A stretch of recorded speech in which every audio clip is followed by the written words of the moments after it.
Hello, Tim. Good to meet you. Thank you for joining Hello, me. Emma. Lovely to see you on Zoom at last. Yes. So let's begin with the usual question then. Tell us about your journey into Quakers and how long ago that was. What were you seeking and what did you find? So, it- right, I was born in 1965. So it is very tempting to start my journey then.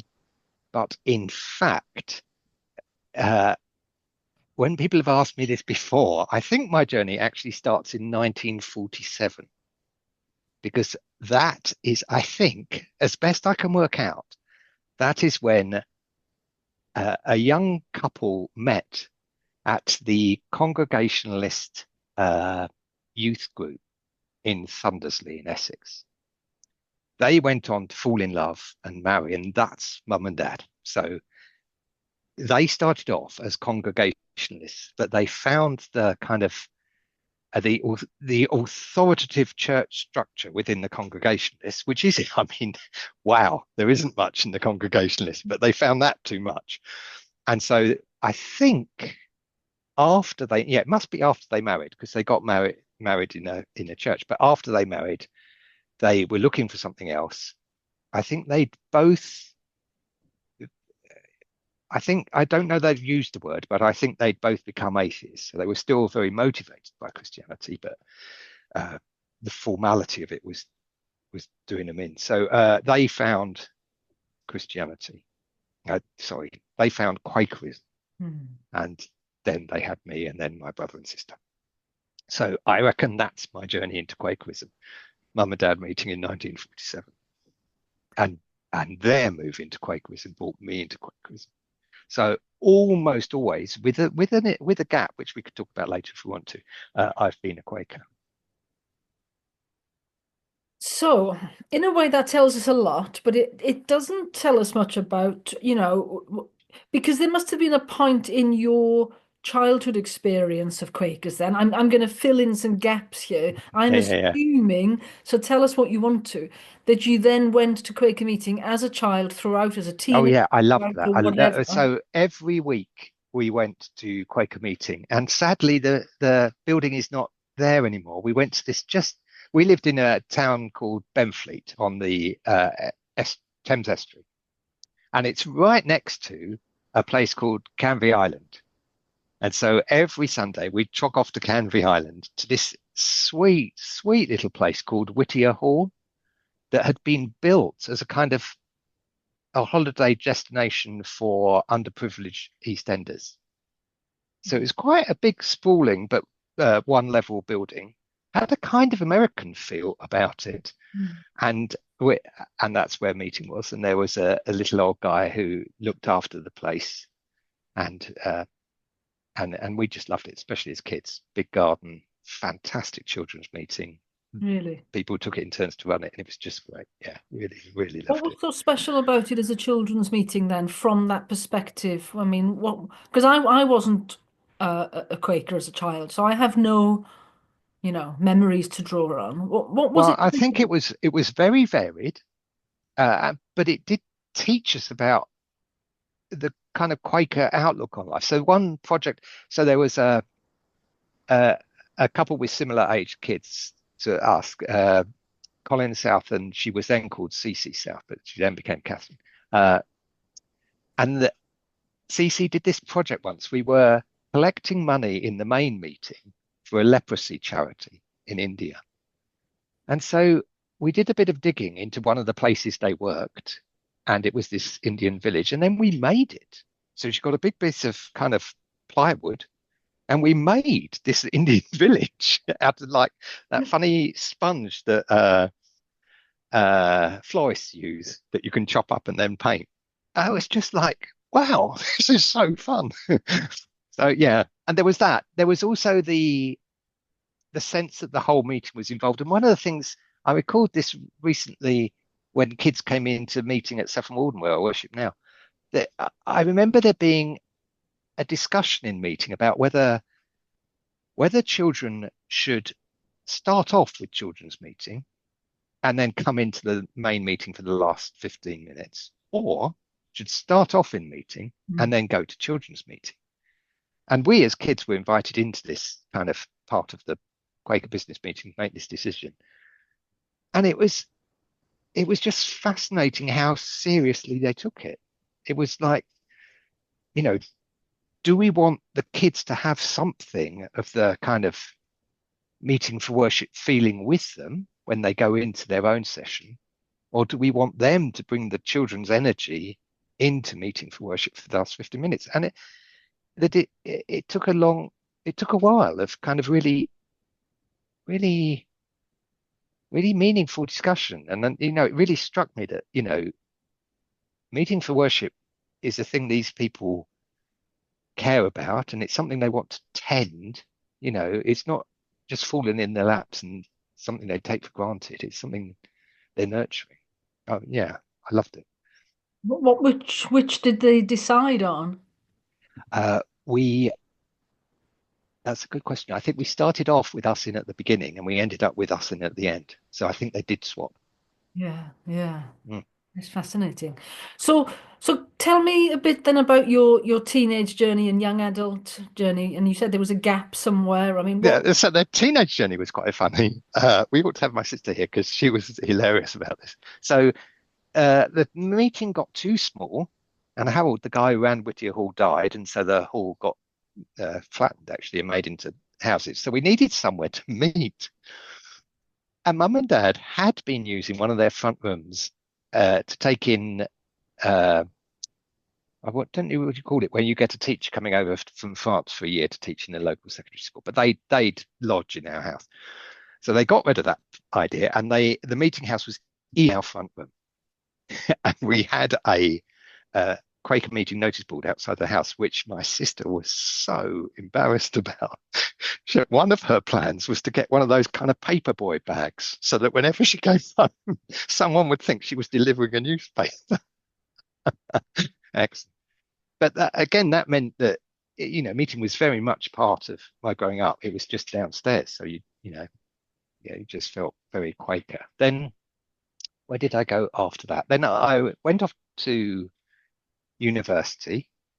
I kept a strong kind of involvement in Quakerism there. I really enjoyed that as well because I ended up with two meetings because I actually followed my then girlfriend, now wife. She went to Ripon, so I chose York as the closest university that had a good maths department. So one week I'd go to meeting in York, which if you've been, it's a huge meeting, it's Mm. amazing.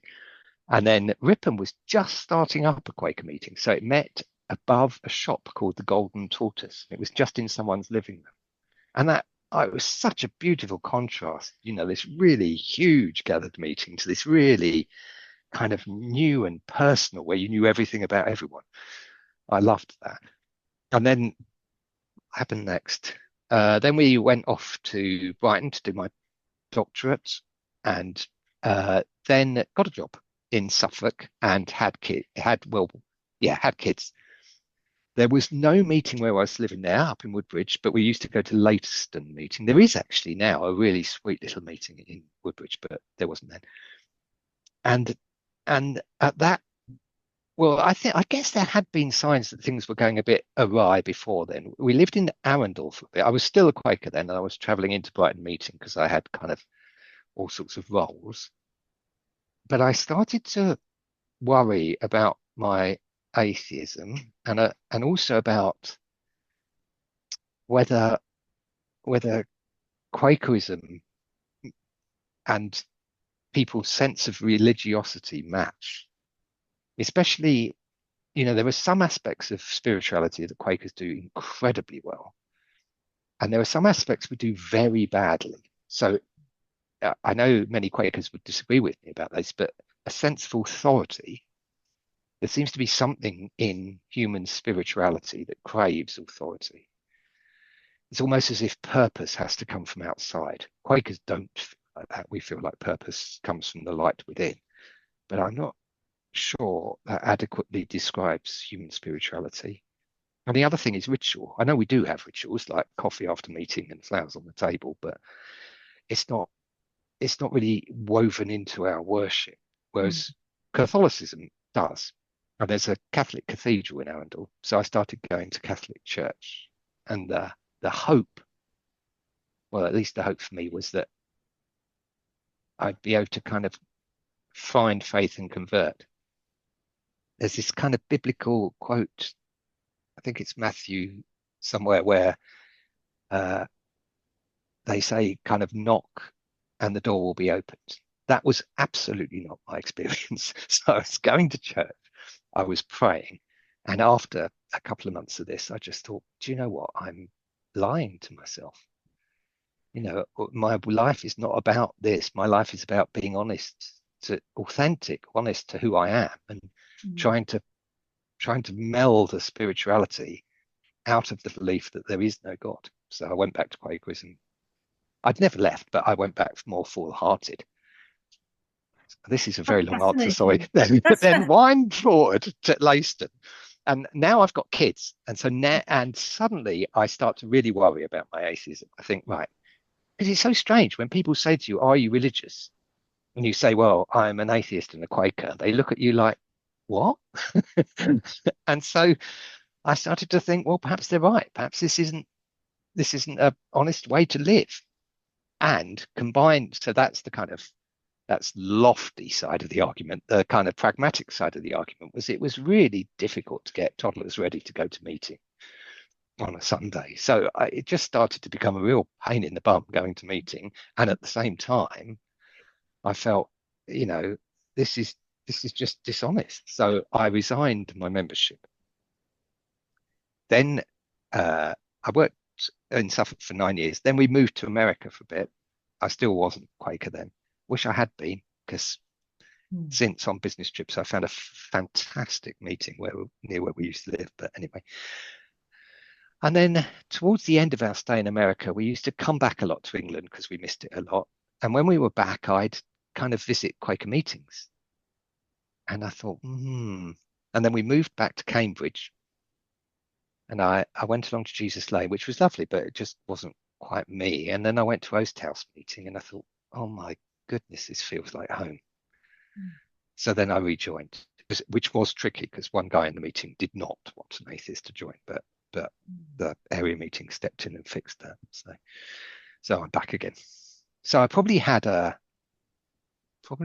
gap of about 4 or 5 years. Gosh, you've been to so many different meetings as your whole Oh, I meet. love it. I That- love it. Yeah, That's a yeah, lot, yeah, yeah. yeah. Um, I'm fascinated. So you're a religious atheist, Yes, and yes, you just can't live without Quaker meeting. yes. And I'm really I was slightly cross when you well, I mean, I was honoured that you've asked me to do this, but I was also slightly cross that you hadn't thought of it a couple of years ago, because I think my vision of what faith might be in my life is very different now. I feel very unsettled and unsure right now, and have done for not that long, actually, probably about less than a year. So I don't know. If you talked to me a while ago, not that long ago, I'd have had all these answers authentically off pat from the heart. Right now, I'm a bit more, I don't know. Interesting. Well, let's understand a bit more about that then, because there's all sorts of different things we can talk about here. But why don't we just hear a bit more from you about that? So, what is it that, 2 years ago you were really easy with, and now you're a bit more tense about or struggling with? I don't know. I think it's hard to disentangle how all these strands have come together. I think one of them is to do with ideologies. So I found that some of the things, mum and dad brought me up to be, I mean, this doesn't make sense. Sorry, I'm saying this to you, but it brought me up to be quite feminist. I know feminists don't necessarily want men to be feminists, or they do, depending on where they're coming from. But Mm. so women's rights have always felt very important to me. And there was a sense in which they were being dismantled in front of our eyes, which didn't make any sense. So that kind of it's like a rock teetering on other rocks. Suddenly, if you take one of them away, you're like, oh, I'm gonna roll off the pile. Am I gonna roll to the right or the left? And that's been unsettling because my natural political home is on the left, but for some time now, I haven't been able to vote that way. Last election was the first time ever in my life I have spoiled a ballot paper. Mum and dad, who are both dead, will be, oh my God, they're looking down. They are so angry with me. You would not believe it. Oh, but and that seems to have come part and parcel with just, if you start to lose your identity, then you have to find where you're going to reconstruct it from. And part of that is looking around at, well, who does who is saying things that I find sensible.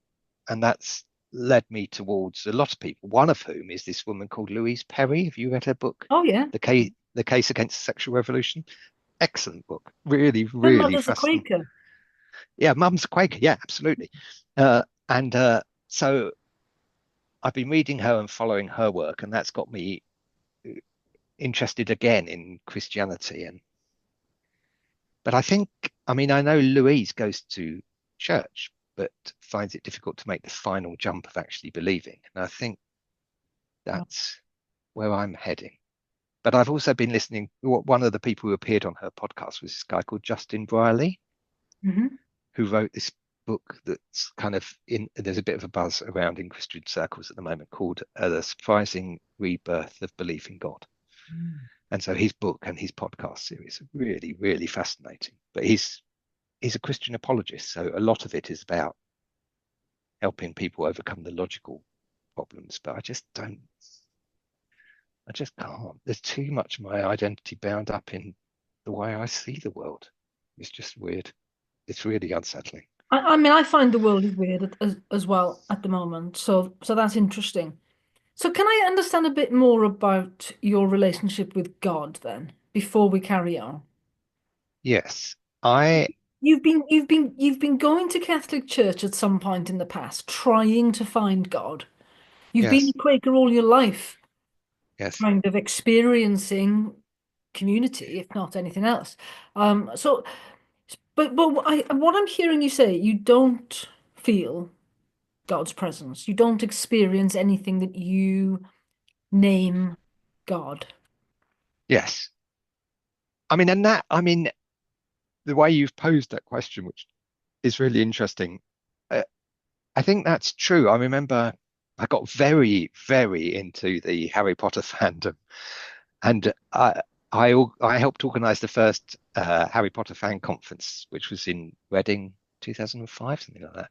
And one of the guys who came along was a Catholic seminary. He was doing his doctorate in a Catholic university in Switzerland. And I mentioned I was an atheist, and he said, "Oh, what kind of atheist? I often find that atheists believe more than some Christians." So you're right. It's what do I name this is a pertinent thing. I just do I experience it? It's really hard to pin down what one experiences in Quaker meeting because it's so varied, so varied. Some weeks it's nothing. Other weeks you've just got stuff on your mind you need to sift through. Some weeks you're grappling with a big problem, like how to be a better husband or how to be a good father in the face of something that's happening. And other weeks you're just open to whatever sense is going to emerge from the meeting. And they all have a different texture. So it's really hard but yeah, none of them So, that I would need to reach for the supernatural. so more broadly in your life, not just Quaker meeting, but when you go for a walk and you see the sunset and you're in Mm. nature and you're Mm. amongst friends, moments of death and birth, and do you experience overwhelming love? Yes, yes, yes, definitely. Yeah, I often experience that actually.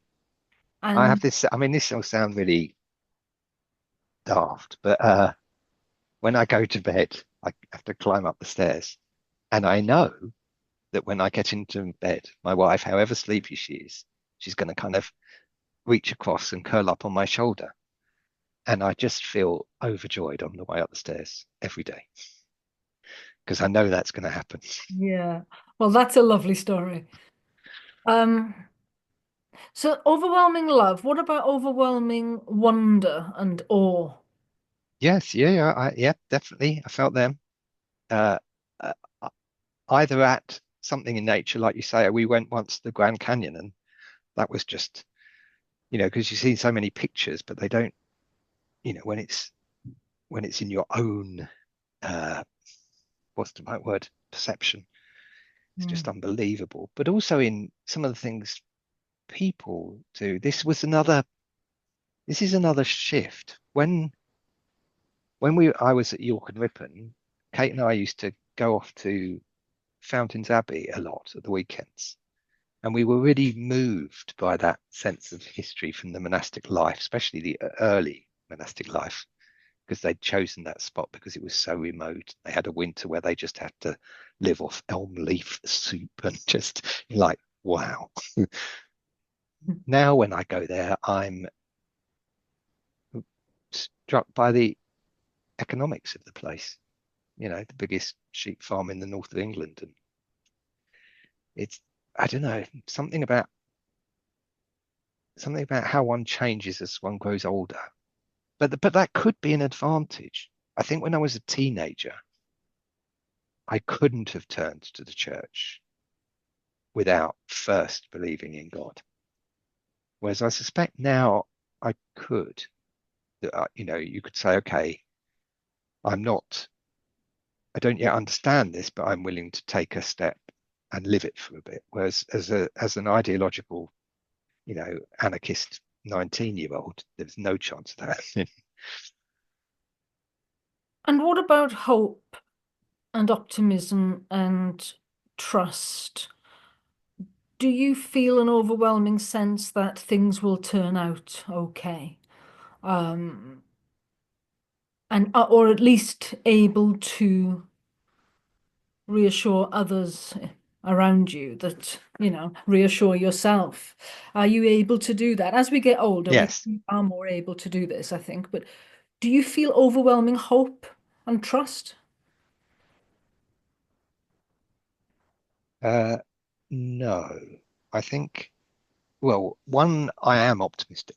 So I think my family, friends, and colleagues do use my optimistic energy to rescue themselves sometimes. So I definitely am naturally an optimist. Uh, but it's not clear to me. I certainly don't feel an overwhelming sense of hope. I can find hope, but part of this loss of political identity is, I think, a sense that uh, we're throwing away important things. So before we leave the God thing, what I Mhm. suppose I'm trying to work out before we move on to other things is uh, one of the things I want to explore is our moral formation and our spiritual formation, and there's formative experiences in our lives and in our childhood especially. Mm. And I just wonder if who you are and all of your life experiences and obviously the wonderful environment your parents provided for you, if they had been Christian, if they had kept a Christian language and a Christian story, can you see that everything that you are and that you do and that you believe and that you trust in and that you hope in and you give on to other people could be overlaid by a Christian story or a religious Yes. So, understanding? I mean, I think they did give me a Christian background. They were both kind of well read in the Bible and talked about it, and both held Jesus as important. They just didn't believe in God.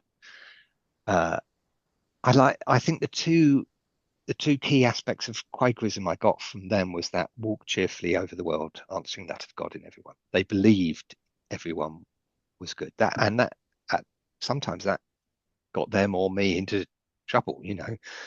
They let me hang out with people that a normal family would have said, you can't have those people come around. But mum and dad were always willing to see the best. And also social action. They were both really, really strong on social action, which at the time I found inspirational. Now I have a nagging doubt that it was because they wanted to spend the evenings apart. But I might be wrong about that. It's Mm, possible. mm.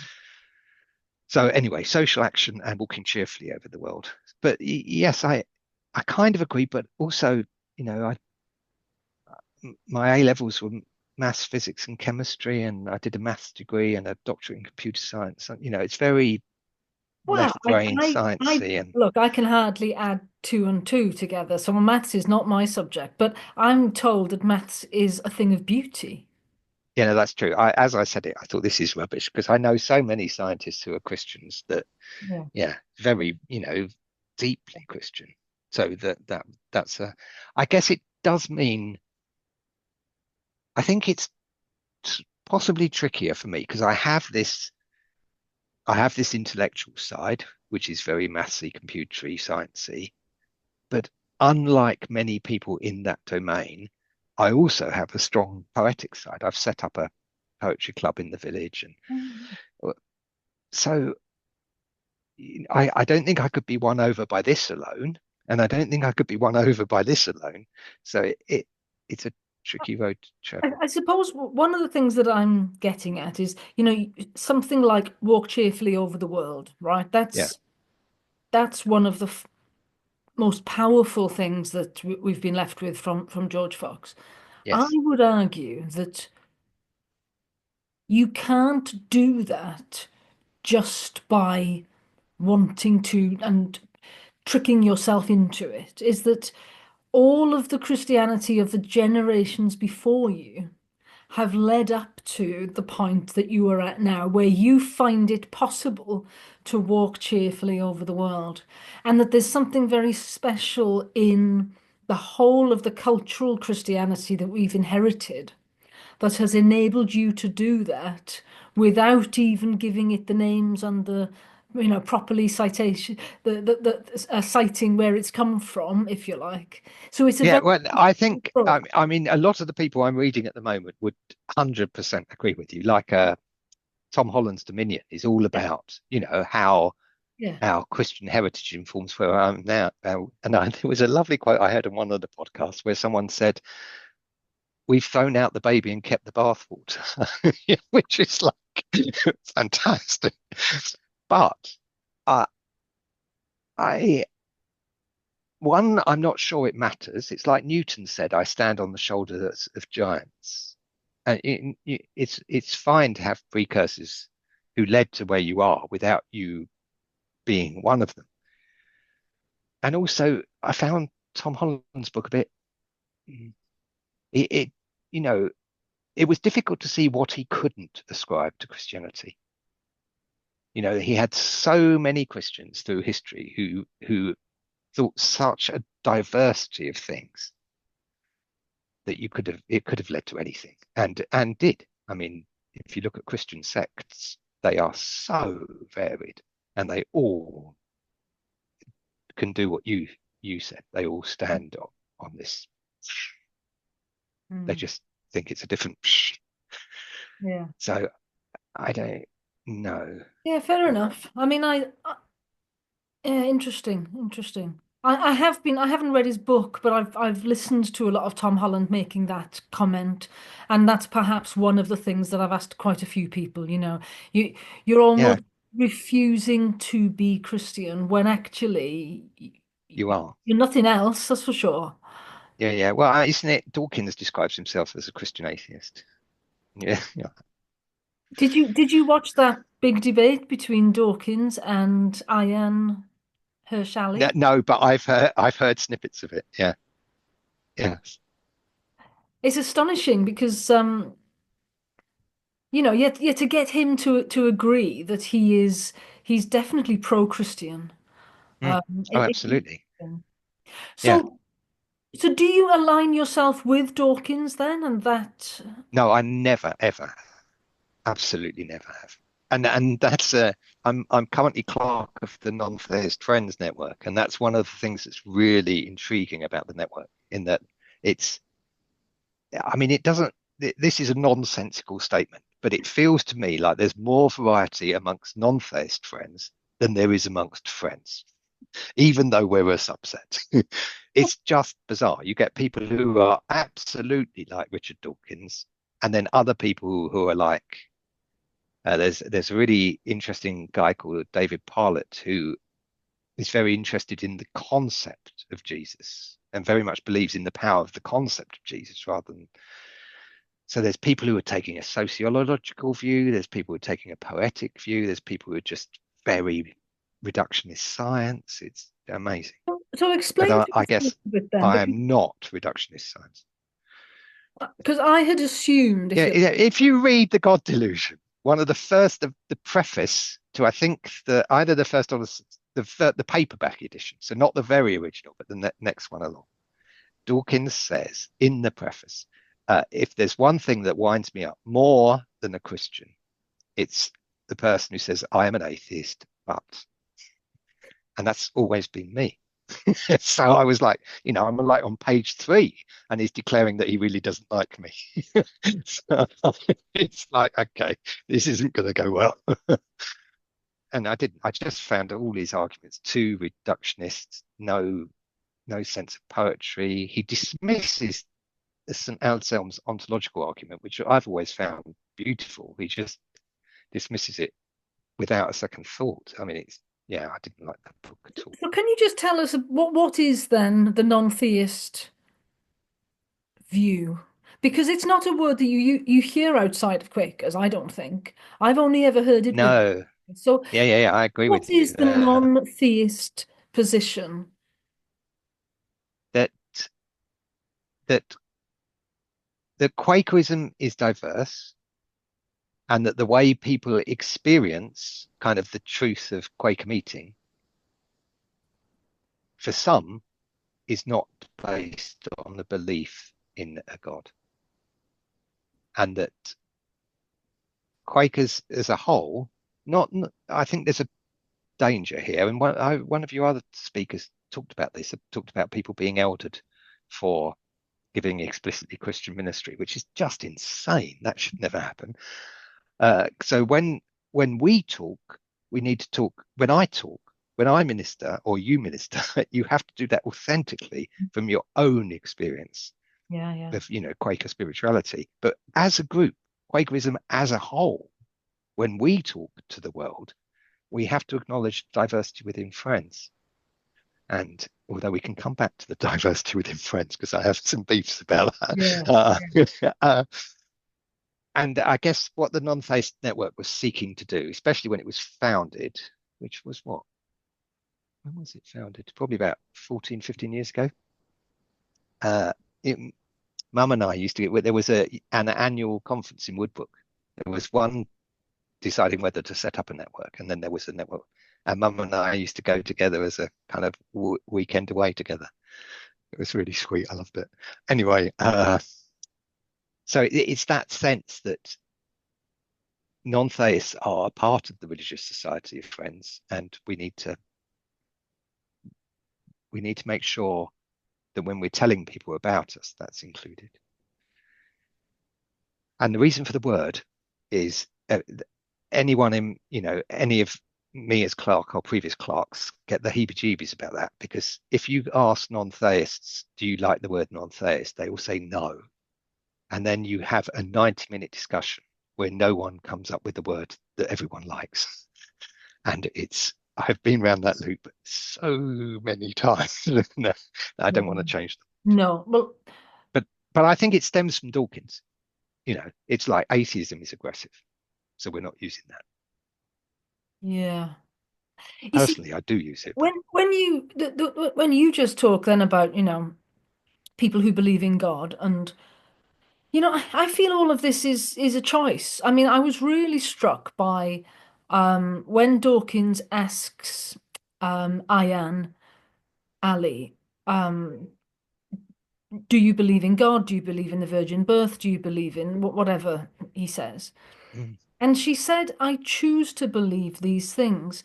And I must admit, I was really struck by that because I don't get an overwhelming sense of, there's definitely a supernatural God and I believe in the virgin birth and I, I don't worry about all of those things, but I choose to use the framework that we've been handed down within our wisdom tradition, within this country where I've been born, that our wisdom tradition is in a book that's thousands of years old and is telling stories which are very powerful and meaningful, even if you don't understand them. And gradually we come to see these things more clearly as we get older, if we study it and dwell upon it.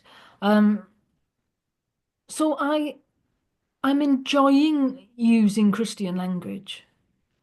Is probably the closest I can get to saying, you know, and when I say do I believe in God? Well, I trust in God, and it gives me a way of understanding the world and all of its misery. Because as you will know, from all of my interviews where I say this, I am formed by my prison chaplaincy. I've been a Mm, prison chaplain for 15 years, and going in and being in a cell with somebody who is suicidal, maybe PTSD from, war, hopelessness, desperation, cut off from their family, isolated, in the most miserable, despicable position you can imagine, and potentially having done great acts of terror on other mm. people. And then you walk in and try to have a conversation. Yes.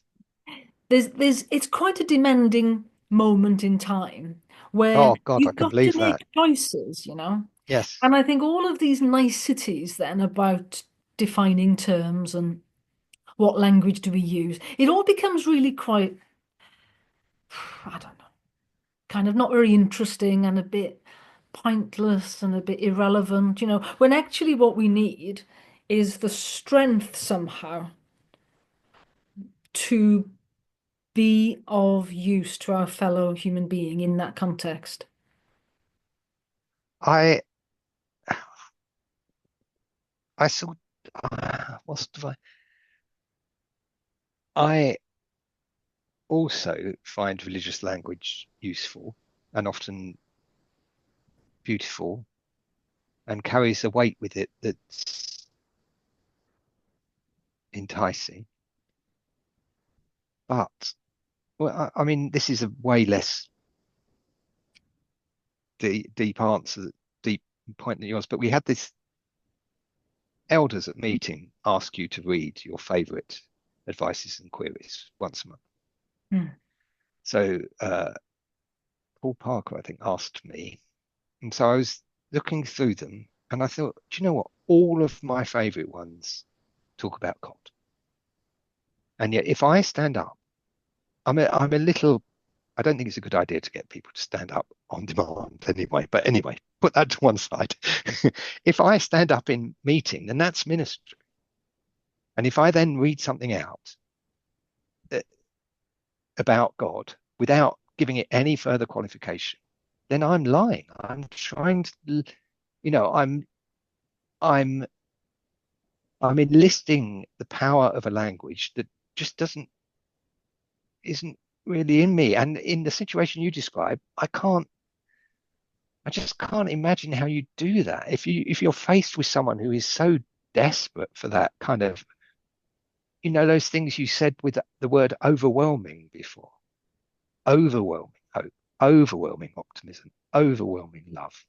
You know, you're not going to get them from someone who's just telling you rationally about their insipid feelings. You're going to get it from someone who talks about, you know, an everlasting, all-loving God.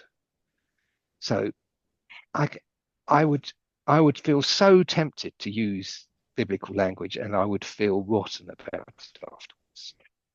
Because if you think of that image of darkness and the light overcoming it, so Mm, in that moment you walk into a a cell and you have somebody who's in the worst possible situation, there's the dark, Yes. isn't it? And you're trying to embody the light. Now, Yes. you can't fake it. You can't just go, oh, I'm going to drum up some, and most people say they can't do this job actually. And the very specific thing that I'm talking about, not many chaplains even do that. Most of many Quaker chaplains actually go and talk to the suicidal people. It's a very specific aspect of prison chaplaincy. But would Yes. would are atheists able to do that? You Would you? see, Or are atheists able to non-theists? do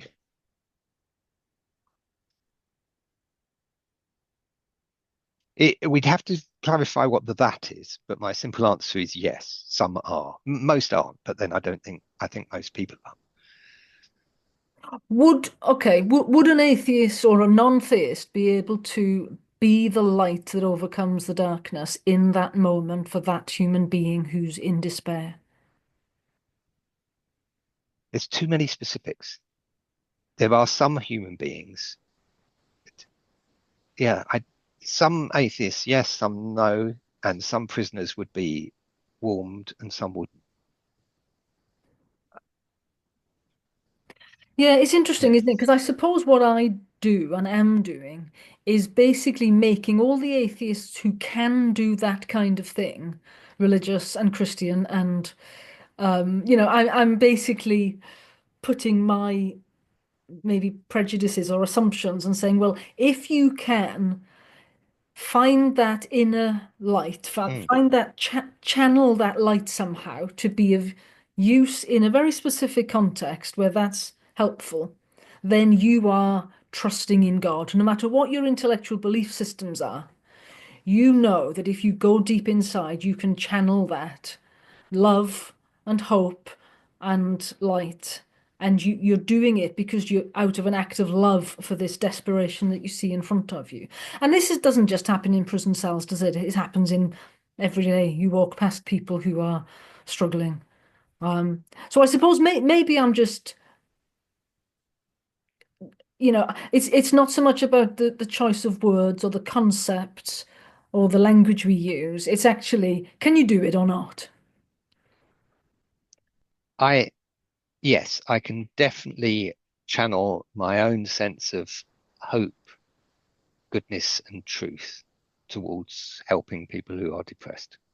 Mm, I wouldn't describe that as God, yeah, and I I would shy away from using it in the situation you're brave enough to use it in. So I would typically use that, with friends.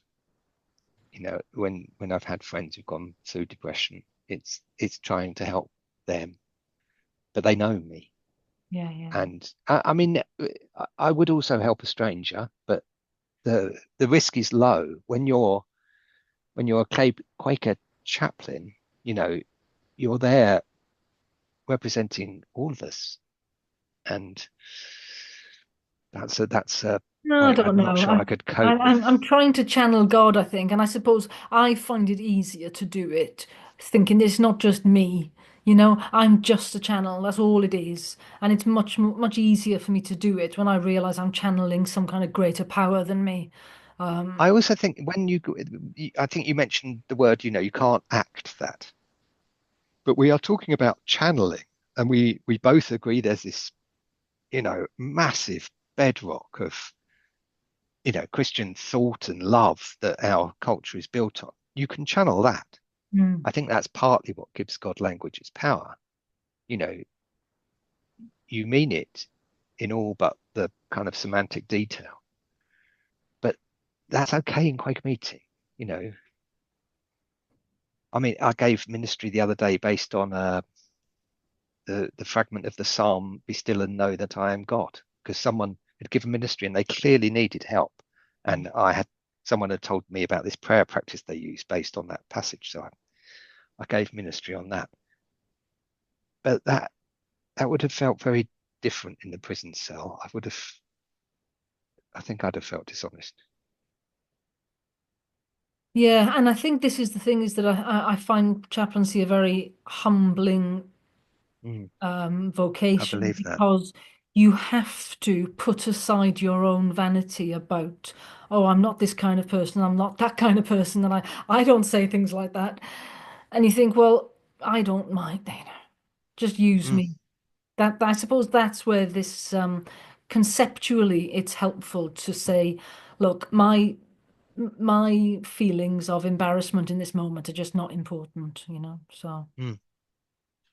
It reminds me of I met someone on one of the Non-Theist Friends conferences who was what do they call them? It's not town pastor. It's the kind of Christians who go around dodgy city centres at street night. pastors, I think they're Yeah. called. So he was in a group of them, and Mm. they were all very evangelical Christians, apart from him, who was a non-theist. But he just, you know, he didn't have his own ego with him when he was in them, so he just kept quiet about that and got on with Yeah, helping and doing the prayers at the beginning and at the end of the evening. And yeah, yeah. Yeah. mm, So let's come to your present day. I don't know how you phrased it, but you're unsettled, I think, is how mm. you put it in your being a Quaker, I think you're saying, or your identity, political identity. Tell me more about that then. Well, because the left seems to have gone so bonkers, and that some of the people is these kind of hands across the aisle moments, isn't it? Some of the people defending truth are quite right wing, and you're like, oh goodness, what is happening? So then you end up, you know, it's okay to say, well, you can make your mind up about everything, but we just don't have the time. Oh, I stopped. This was when Mum was still alive. She was so cross with me. I stopped reading the news and watching the news a while ago because I just thought, I can't change this. What's the point? And it's, uh, if I have time to spend, it would be better for me to spend it on things where I make a difference. So my local community, my family, my job. My job's really, you know, if we're I work in a medical startup, and if we get it right, we're going to revolutionize the way that lung disease is diagnosed. Things like that just seem the right way to spend your time. And so then when you're making political decisions, I mean, I know a lot of it almost becomes single issue. You find something that really disturbs you, and so then you're looking for politicians who aren't talking rubbish about that. And then you think, oh my God, I can't vote Labour, can't vote Green, can't vote Liberal. I'm not going to vote Conservative, or perhaps I am, but I'm not ready to do that yet. That just seems mad. And where am I? And it's like that, the diversity thing. You walk into Quaker meeting and it's like everyone here reads The Guardian. And I went recently to this, I live in quite a small village, but we've got a Quaker meeting, big Anglican church and a Catholic church. So I went along to the Catholic church. And you walk in and you think, even before anything has started, just if I saw the people in this room, I would know it wasn't a Quaker meeting. There's all ages, all classes, all races, all sexes. It's just so diverse. But there we are. That's a sadness. The Quakerism believes in diversity, but I don't think, I don't think it really does. So let's Very talk lot to about do about that. diversity then. So you just said obviously Quakers do have they talk a lot about, we talk a lot about the importance of diversity. And you're saying that it's not really true or not Yeah, really it's not evident. really true. So what No, do you I don't mean by think that so. then? I think I think we admire a diversity that adheres to a script that we bought into. Only some of us didn't. But so a simple example is over the past, whatever, 50 years, there have been a number of MPs who are Quaker. I think, I'm not sure about this, but a sizable, there's not many, but a sizable number of them were Conservative. So one would think that there would be a Quaker and recognised body for Tory Quakers. There is not. As far as I can work out, there's nothing remotely close. We've got Green, we've got Socialist, we've got all, there's a big overlap with Extinction Rebellion. Mm. But it's just, how can, a really, you know, have you read any, is it Jonathan Haidt? Mm. Haidt is an American sociologist. He talks about the different values that can make up one's personality. I think he's got 6 of them.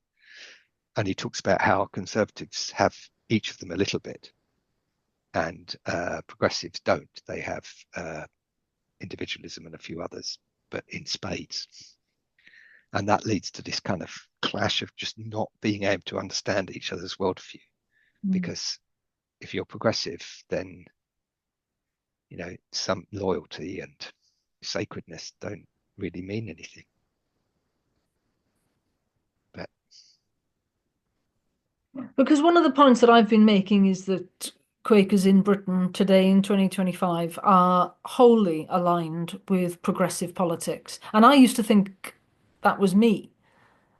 And it's only in recent years that I've same started, here. but you've started to go a bit mad. Yeah. Um, so But when I, then you read, then you look at what's actually being said and you think, no, I'm not mad. It's yeah, yeah. but there's a And feeling that you have to believe these. There is an unwritten creed, really, isn't there? There's an unwritten thing. There's a document somewhere which we just haven't seen that to be a Quaker, mm, actually, you must believe in protest politics. You must believe think him. all sorts of Yeah. things. I don't even want to say them out loud, quite honestly, because they're mad. Mm, mm. But it feels to me like there's that document that we didn't get the memo. No. And they're pretending perhaps that there isn't such an unwritten creed. There's a pretense that all of these beliefs that are very, very left wing, Mm. are spirit led and are more spirit led than any other churches. There's some kind of special status for Quakers that are holier than thou. It's a very peculiar situation in Quakers at the moment, I think. Yeah, and it's also a kind of laurel resting exercise because it's going to catch up with us that we Let's don't talk have the about kind of spiritual depth that we once did. Not, well, Yeah, that's the let's wrong talk word, but you about know what I mean. one example because people who are not really up on what we're talking about will perhaps be confused at this point. So, I what think they will. can you give us one example that you're willing to talk about where you think Quakers are currently positioned and how you differ from that and the flaws you see in the argument? Well, the one that I know because we met through a group that uh, is being excluded because of BYM 2021 minute 31, which is about the welcoming of transgender people within Quakerism, which I think we all agree with. We all agree that transgender people should be welcomed into local meetings where where they'll find a sense of home and become a valued part of meeting. But lots of us have come to believe, I don't think I believed this at first, but I've come to believe that trans women are not women. So that's, and Quakers have this kind of right written through us, like Edinburgh Rock, or, is this sense of telling the truth. So there's real dissonance when you find a truth, especially, I mean, I know loads of Quakers who are brought to this for deeply Christian, spiritual reasons. And you meet these people who are clearly, deeply Christ-centric Quakers. I mean, like yourself, prison, working in prisons, what could possibly be more Quakerly than that? And yet, then you find that because of a, a creed that we have all read this minute, then your voice shouldn't be heard, even though the minute explicitly says we should welcome debate. That's just been ignored. It's a bit worrying, Yeah, my view but on it that, is hard. if Yeah, if sorry. is that I mean, I haven't really heard anybody say that we shouldn't welcome trans and non-binary people into our meetings. I No, mean, no, of course not. everyone Of agrees course with not. that. Um, Yeah, and the word affirm in there, of course, is about affirming trans and non-binary people. We welcome and affirm trans and non-binary people. Well, affirming people to me is recognizing them as a Quaker, as a valued member of the community, as a unique and precious child of God, as a human being, as of that much value as anyone else. That to me is what affirming people means, as human beings. It doesn't mean that we affirm identities. And I think yeah, or all their beliefs. well, that's right. Yeah, I can't you agree. don't agree with me on I don't non-theism. agree with you. Yeah, so why Yes. would you affirm it? I mean, you just I can you think affirm I'm you as wrong. a human being. Yeah, I mean, maybe I just don't know what the word affirm means, but I don't agree with you on everything, and I wouldn't yeah, expect to. So no, it seems to me that, and as you said, the minute then says we should carry on listening to each other deeply. So it seems to me yes, this idea that we're very clear about what that minute means and that we welcome ongoing conversation around it is the right position to honor that minute. Whereas I think what's yes. happening, and maybe this is what you're saying, is that there are certain activists, certain very, very opinionated people who are moving into, positions of influence really within the society, are taking it way beyond that minute and literally fabricating what they think it means, which is somehow the No, trans my women. fear runs deeper than that, that it's not activists, that it's the general Quaker population and that we're the activists. I mean, I hope you're right. I hope it is a small number of individuals uh, with positions of power, but I suspect not. So what are you saying? You think that the general Quaker population at the moment believes that trans women are women and that they are they want us to they think we already have minuted that we agree that trans women are women. Yes, that's what I think. Sorry. Well, that's not what we've minuted though, is it? I know, I know, I know. And it's increasingly difficult to see how these Quaker things happen because Brittany Lee meeting, I haven't been many times. I think I've been three, four times.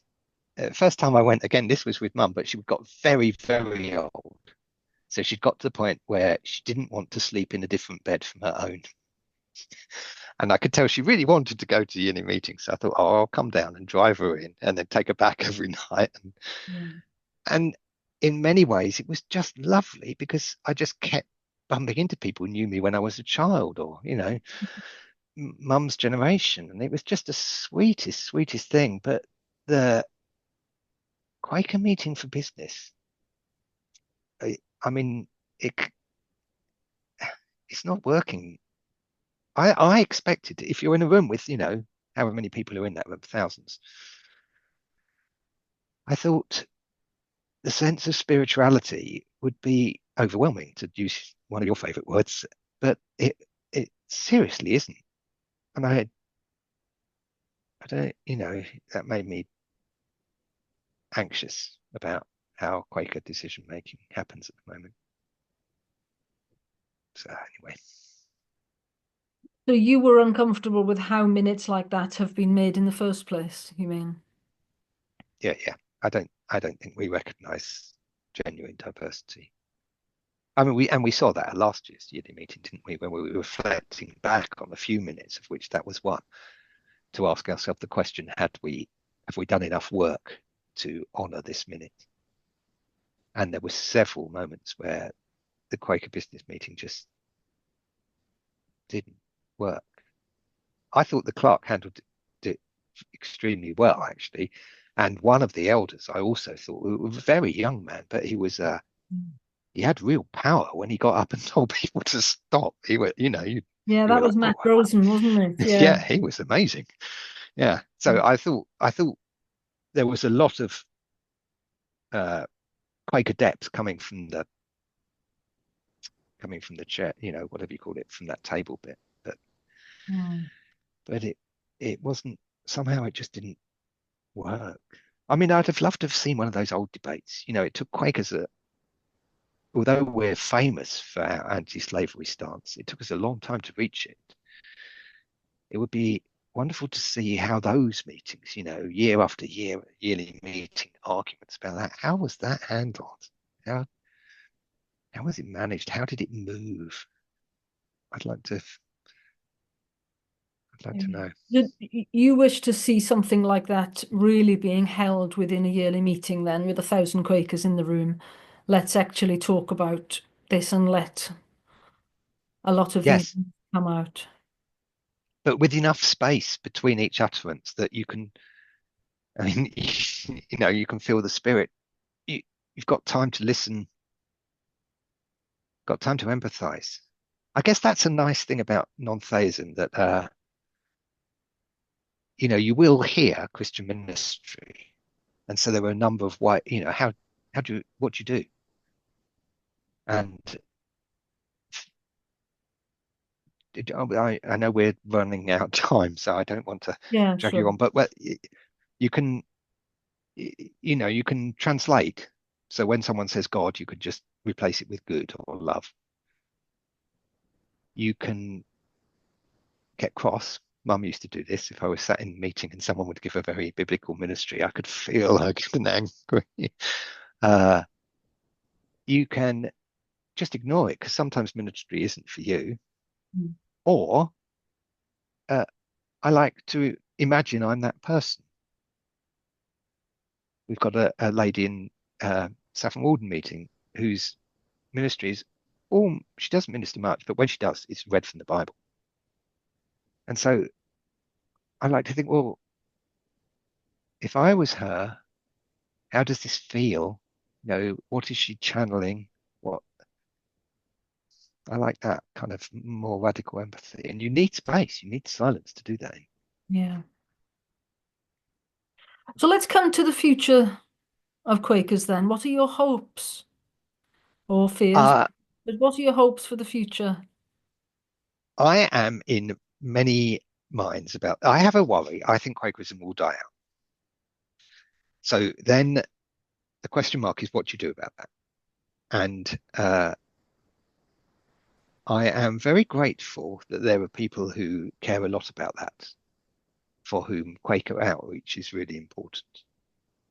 I sadly am more selfish. So I would like a Quakerism that works for me while I'm alive. So, which sounds terrible. I hope no one gets to this point in the video. 'Cause I'm in deep doo doo if they, Reputation. yeah, Yeah. yeah.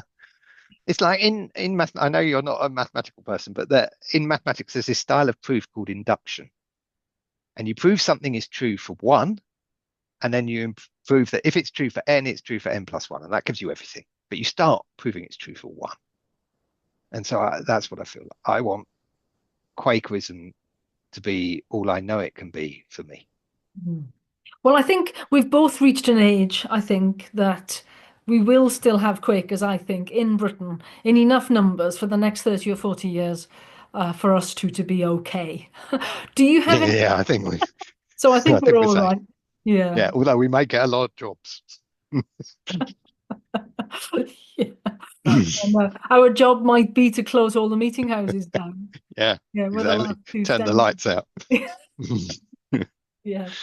I mean, partly I think, well, if we don't continue after that, then does it really matter, you know? I I don't think I don't really worry about that actually, which might surprise people given I'm putting all this effort into these videos. But if Quakers don't survive, well, does it matter? God's work will carry on. Yeah, exactly. And people who might have found a home in Quakerism will find a home. They will Yes, gather and find something they can do. I yes, mean, something may be reborn that's exactly the same but called something different. yes. Yeah, yeah, yeah. I hope. Well, that's great. That's great. So it's actually a fairly pessimistic or realistic. Yeah, so much for us being optimists. Let's leave it in the hands of God. Let's leave it in the hands of God, Tim, shall we? Well, it's been lovely talking to you anyway. Thank you Yeah, very much it's been great, for. Emma. Thank you. Great.